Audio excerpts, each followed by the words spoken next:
Do I use this?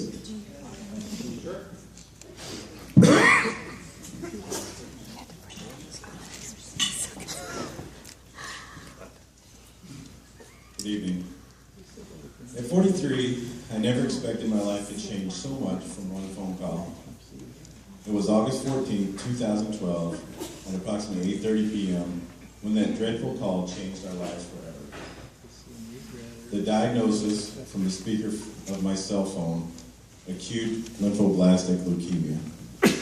The first thought through my mind was, I've got what? Sure, I had heard of leukemia, but didn't know there were variations. As I looked up into my wife Kate's eyes, I could see the fear already setting in. Of course she would be scared, any wife would. I tried to hear the rest of the phone call without breaking down, and I wanted to be strong for my wife, but deep inside, the fear was real and nearly unimaginable. The doctor's instructions were to be at the hospital at 7:30 in the morning. It's aggressive, can be life-limiting, and we don't have time to wait, were the three phrases he used. Oh, and one more thing, don't Google this. It won't change anything, and it won't help. As Kate started to break down, all I could think about was not being there for her and my 5-year-old.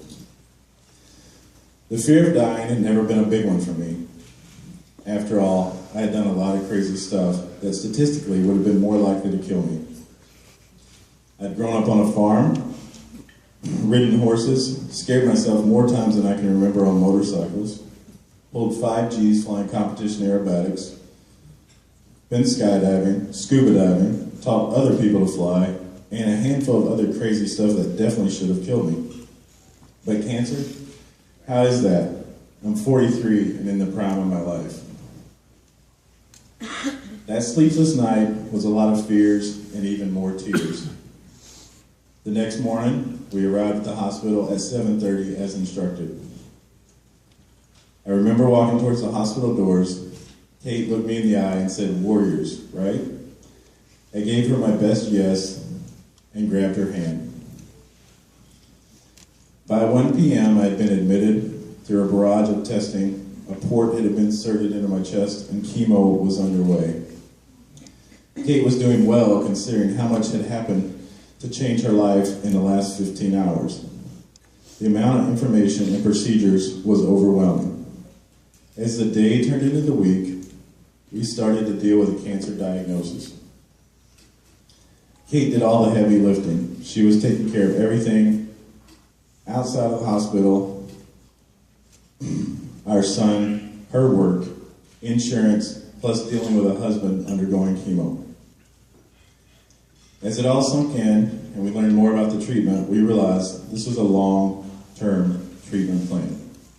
27 days for the first induction visit, plus 6 more inpatient chemo sessions of a week or more, plus a lot of outpatient visits for transfusions, fluids, and a lot of other poking and prodding. That first visit in the hospital led to the conversation that a bone marrow transplant might be an option.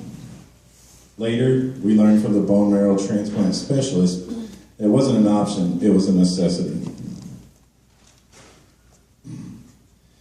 As the days turned into weeks, and the weeks turned into months, October brought good news. I was in remission. However, chemo had to continue, wrecking my body until a bone marrow donor could be located. We had decided that the transplant had to be done in Wisconsin since Kate's family could support us during the recovery period. Bone marrow transplants require the patient to remain in the hospital for approximately 25 days and within 30 minutes of the facility for the next 100. Testing was already underway for a sibling match in late October. However, out of my 3 siblings, there was no match. Luck was on our side, and a match process that takes normally 3 months or more revealed a perfect match within 3 days. Late October had us transport our lives to Wisconsin to begin the bone marrow transplant. If you're going to be stuck in a hospital for a month or more and have a long indoor recovery, Wisconsin winter is a great place to do it. November 14th, 2012, I received healthy 19-year-old female cells from an unknown European donor. She was kind enough to endure a daily Neupogen shot for 4 days and sit in a hospital for approximately a day to save a life, my life. She happened to be the only girl in her high school class that signed up for the bone marrow donor drive. Call it luck, call it fate, call it whatever you want. We call it a miracle, and we call her our hero. Bone marrow matches happen in large part because of the National Marrow Donor Program, which operates Be the Match. Be the Match is easy, free, and saves lives. I know because it saved mine. You don't even have to leave your house. A self-administered cheek swab is the first step in becoming someone else's hero. We spent my 44th birthday and our 10-year wedding anniversary in a 12-by-12 hospital room. Kate was there every step of the way and never left my side. She really took that whole in sickness and health thing to heart. After leaving the hospital mid-December, the fun of a 3-month engraftment phase began. It wasn't really fun, and it definitely wasn't pretty, but we got through it.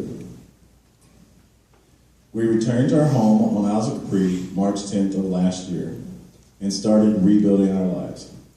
Kate had to find a new job, Max got to go back to Tommy Barfield and finish out kindergarten, and I got to ease back into life during the rest of my recovery. In November, I passed the 1-year mark and currently remain 100% in remission.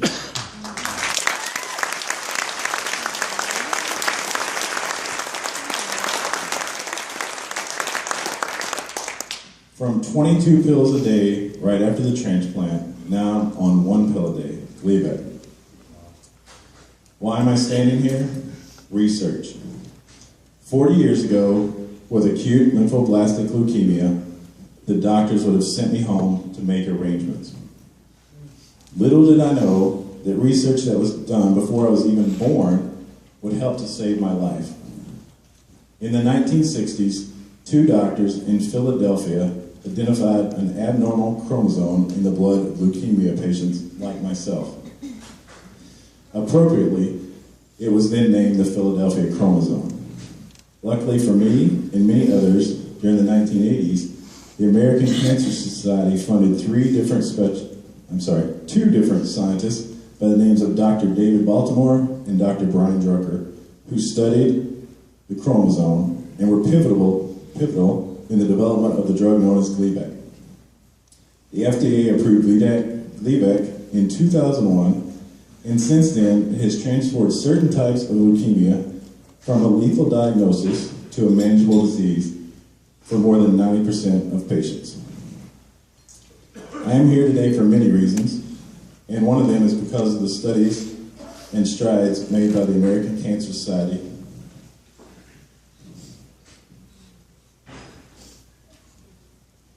and their commitment to research. We will beat cancer, but not without continuing the fight. Someday, cancer will be a distant memory for future generations. I truly hope that for my grandkids, cancer will be something they hear about in history books, not in hospitals. Life will never be the same for us. It'll actually be better. Surviving cancer gives you a perspective you never asked for, but you wish you always had. The American Cancer Society needs all of us to keep up the fight until the fight is over. Thank you.